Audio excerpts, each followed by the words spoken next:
एक बार की बात है, एक गांव में एक लड़की रहती थी जिसका नाम था प्रीति। वह गांव की सबसे सुंदर लड़की थी और लोग उसकी सुंदरता पर मिसालें देते थे। लेकिन एक दिन एक दुर्घटना हो जाती है और प्रीति एक एक्सीडेंट में मारी जाती है। मरते ही प्रीति एक बदसूरत चुड़ैल में बदल जाती है। अरे, यह क्या हो गया? मैं तो एक चुड़ैल में बदल गई। मैं तो इस गांव की सबसे खूबसूरत लड़की हुआ करती थी, और अब मुझे देखो, मैं एक बदसूरत चुड़ैल में बदल गई हूं। भला भला यह कैसे मुमकिन है? प्रीति चुड़ैल दुखी तो बहुत थी, लेकिन फिर वह अपने सच को कबूल कर लेती है कि अब वो एक चुड़ैल बन गई थी, और फिर गांव में इधर उधर भटकने लगती है।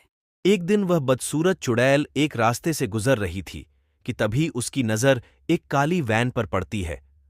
अरे, ये तो एक काली वैन है, लेकिन ऐसी गाड़ियां तो किडनैपर लेकर आते हैं और मुझ जैसी सुंदर लड़कियों को किडनैप करके ले जाते हैं। चुड़ैल जैसे ही यह बोलती है, गाड़ी में से किडनैपर निकलते हैं जिन्होंने खुद के चेहरे पर काला नकाब डाल रखा था। वह चुड़ैल के ऊपर एक बोरा डालकर चुड़ैल को उसमें बंद कर देते हैं और फिर चुड़ैल को गाड़ी में डाल देते हैं। अरे अरे अरे, ये लोग ने तो सच में मुझे किडनैप कर लिया क्या? मैं आज भी उतनी ही सुंदर हूं। मरने के बाद भी वाह वाह वाह, मैं हमेशा से चाहती थी कि मैं एक बार किडनैप हो जाऊं। आखिरकार वह दिन आ ही गया। मुझे तो लगता है यह दोनों किडनैपर मुझे पहली बार देखकर ही मुझसे प्यार कर बैठे। उधर दोनों किडनैपर गाड़ी में बैठते ही अपना नकाब हटा देते हैं और गाड़ी चलाने लगते हैं। उनमें से एक का नाम भोलू था और एक का गोलू। गोलू, तू भी ना? यह काला नकाब डालने से तो मुझे खुद ही कुछ दिखाई नहीं दे रहा था। वो तो हमने जैसे तैसे करके शीला को किडनैप कर लिया। हाँ बोलू, अब मैं क्या करूं? जब मैं मार्केट में गया और मैंने आया, अब हमारा बजट भी तो कम था ना। हाँ हाँ, काला कपड़ा मांगा तो उन्होंने मुझे ये औरतों वाला नकाब दे दिया, तो मैं यही उठला। वो सब छोड़, अब जल्दी से टिंकू के पास चलते हैं और टिंकू के पास जाने लगते हैं। पर उन्हें तो यह मालूम ही नहीं था कि उन्होंने शीला की जगह किसी और को ही किडनैप कर लिया था, और वो कोई इंसान नहीं बल्कि एक चुड़ैल थी।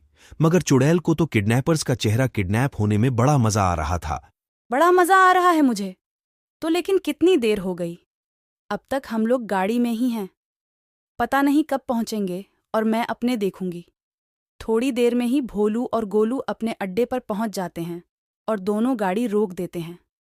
गाड़ी रोकने के बाद वो सबसे पहले उस बोरे को उठाते हैं जिसमें चुड़ैल बंद थी, और उसे एक अंधेरे कमरे में ले जाते हैं जहां सिर्फ एक छोटी सी बल्ब लगी हुई थी, और उसे एक कुर्सी पर बिठाकर बांध देते हैं। पर चुड़ैल का चेहरा अभी भी ढका हुआ था। अरे गोलू, वैसे शीला ने आज इतनी बद्दी और मैली साड़ी क्यों पहन रखी है? हमेशा तो ये कितनी सुंदर कपड़े पहनती है। क्या पता बोलू। और देख तो, ये कितनी काली और घिनौनी भी लग रही है।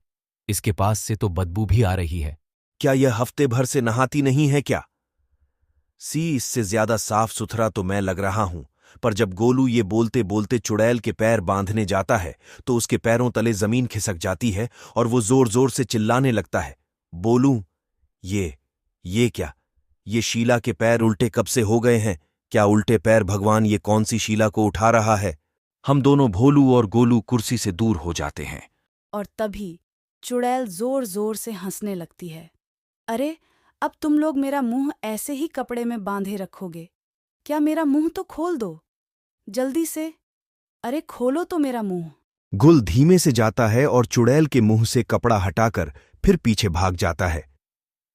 अरे बाप रे, हम तो सुंदर शीला को उठाने गए थे। ये बदसूरत चुड़ैल कहां से हमारे पीछे पड़ गई? ये सुनकर चुड़ैल को बहुत गुस्सा आ जाता है।